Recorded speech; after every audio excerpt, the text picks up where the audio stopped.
Well guys, I'm going to have to clean this fish up when I get home, and I'm going to have to do it outside. So I figure I might as well do it while I'm here, while I still have a little bit of light. And pike, I clean a little different than other fish. I'm going to use the seatbelt cutter on this Swiss Army knife. And the first thing we need to do is just scale the fish.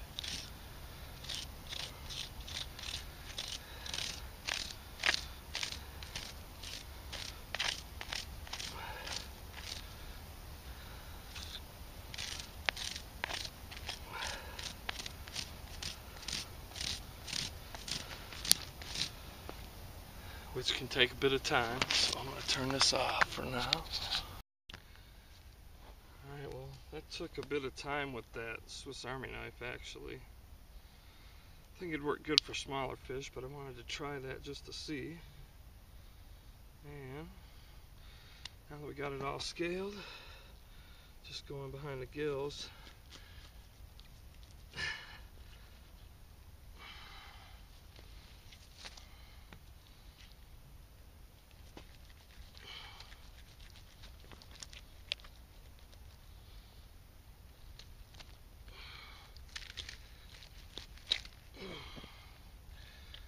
Cut the head off.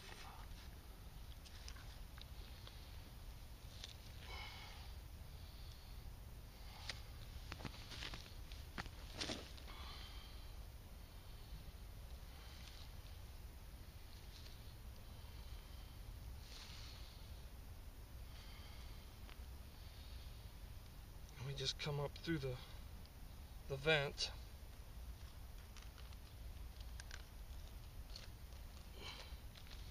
All the way. We should be able to take the head. Oh, look at all those eggs. It was a big female.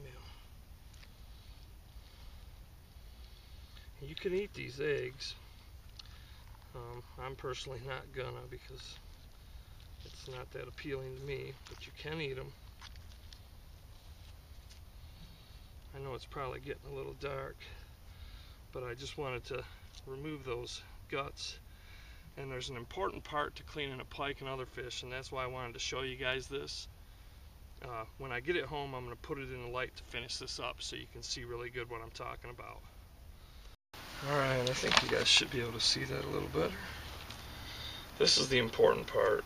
I mean, when it comes down to it, to clean a pike, all you got to do is scale it, cut the head off, take the guts out. But when you get inside here, there's going to be this white membrane that runs along the back of the spine.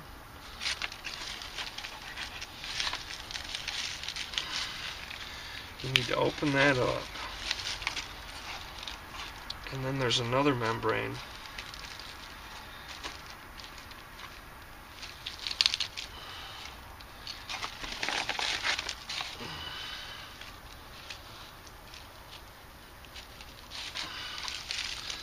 you can take a spoon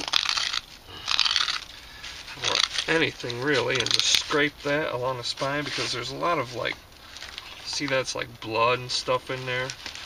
We always called this the mud vein. And you want to get that out, because it'll, I don't know, I just always been told to take it out. And there's quite a few fish that have this. I believe trout do. It's been a while since I've cleaned a trout, but I think I recall them having it. And catfish, I think. Again, it's been a while since I've caught any catfish. Don't normally fish for them. But the main fish I find in the freshwater lakes around here that has this is a pike. And make sure you get it all out, all the way down to the vent. And that's it. You can just take and rinse that out with a little water or with snow or whatever you happen to have. Another thing I do with pike, I didn't do it in this video because I didn't have my fillet knife and it wasn't long enough. And I don't know if you could see it in the video because it was getting pretty dark, but I cut through the back of the head halfway to this point, and then I usually get rid of most of this belly fat, because on a pike that contains really a lot of bad stuff for you. And I just go all the way down, so this loose flappy skin and a little bit of flesh, I usually get rid of that. Because with a fillet knife, my long fillet knife, I can just cut halfway through the back of the head and then just come all the way down through the entire fish and cut right off the vent, and then all the guts and everything are contained, and I have a nice big, basically a big back strap of pike meat that I can stick in the oven and cook up.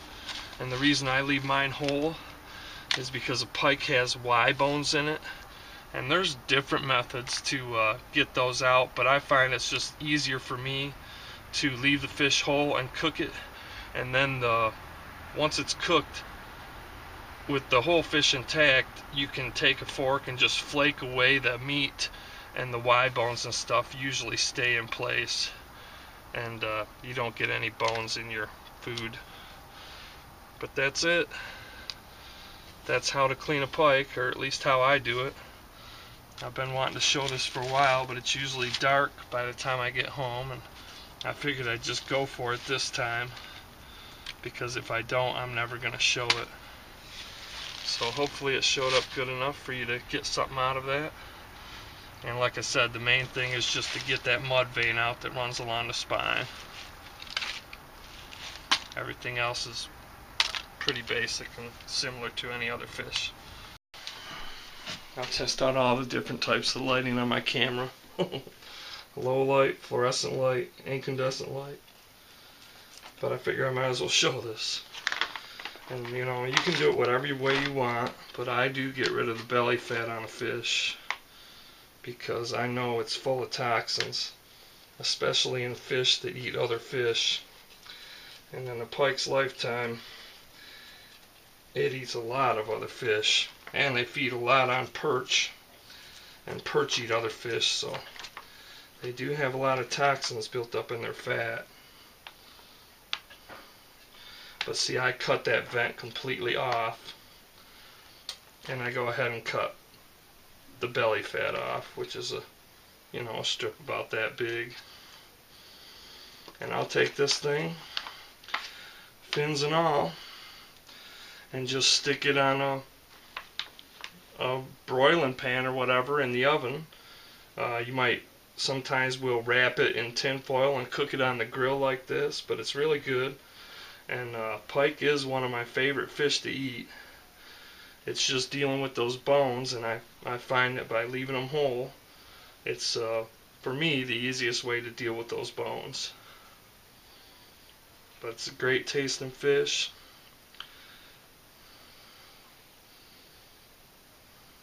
A lot of meat. Like I said, this was about a 8 or 9 pound fish, and I probably got, after it's cleaned, I don't know, 3 or 4 pounds of meat there. So it's a good amount of meat, and good tasting too if you prepare it right. Thanks for watching. Thanks for all the comments and support.